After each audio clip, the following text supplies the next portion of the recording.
hours for our leaven to develop to the point where it was ready to use.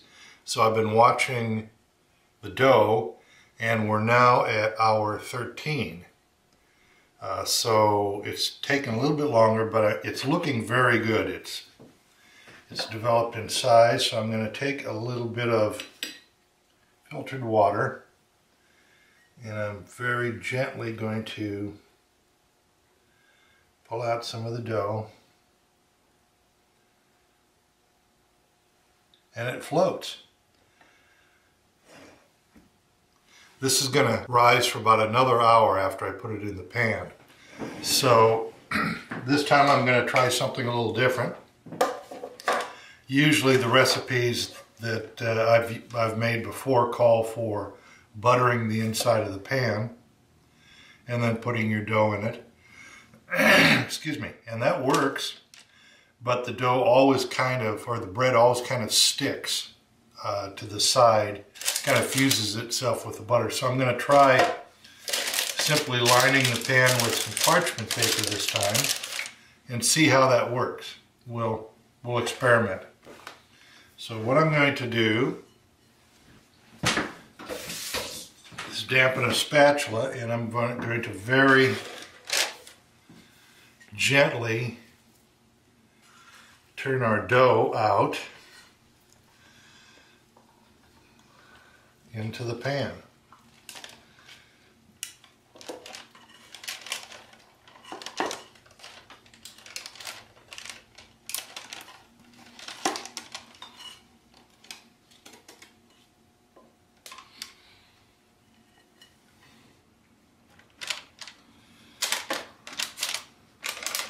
And I'll just shape it a little bit. Be careful not to mash it down too much.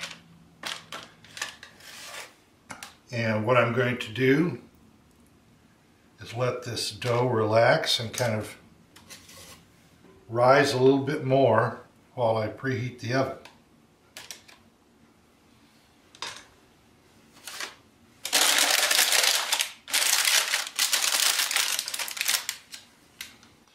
Usually when I bake bread, what the bakers call the spring, or the rapid expansion of the dough in the oven, is caused by the dough coming in contact with a hot surface like a hearth or a hot Dutch oven or that sort of thing. And the gas held inside of the dough rushes away from the heat source and causes that bread dough to open up. Now in this case, the brioche is being made in a bread pan. So that bread pan, even though it's going to heat up, is going to take some time to warm, and it's going to kind of equalize out the heat.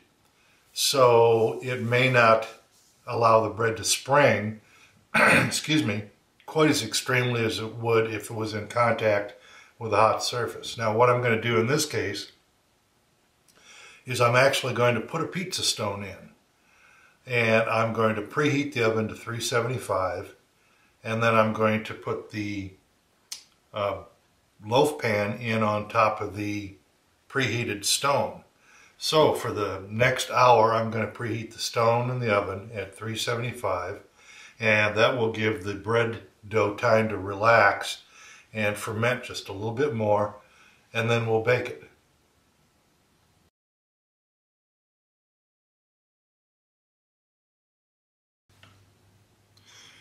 All right, our loaf has rested for an hour. Our oven has come up to 375 degrees, and the pizza stone is heated and ready to go. If you don't have a pizza stone, you can use almost anything that's oven safe that's got quite a bit of mass. If nothing else, you can get yourself a couple bricks and put in, and then set your pan on top of it. But anyway, what I'm going to do is I've got one egg here that I've beaten, and I'm going to just drizzle that right over the top. I'm not going to be very gentle with it.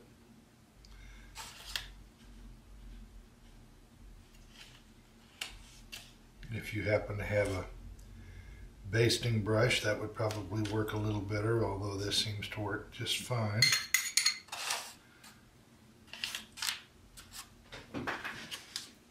Now, I'm not pressing down on that.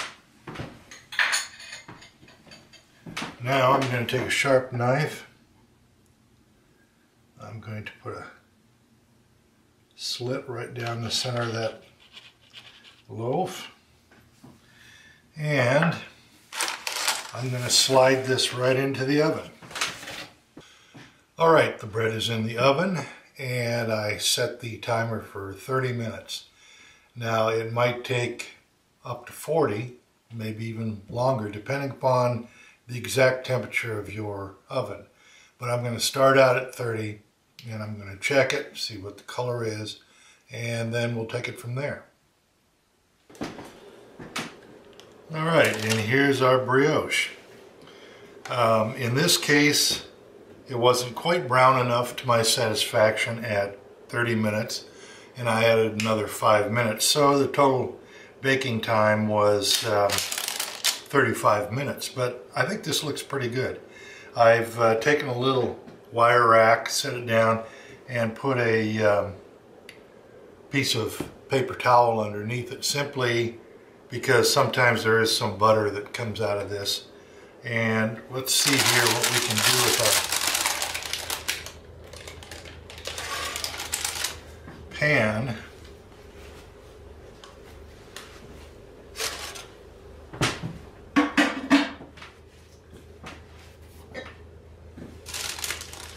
All right.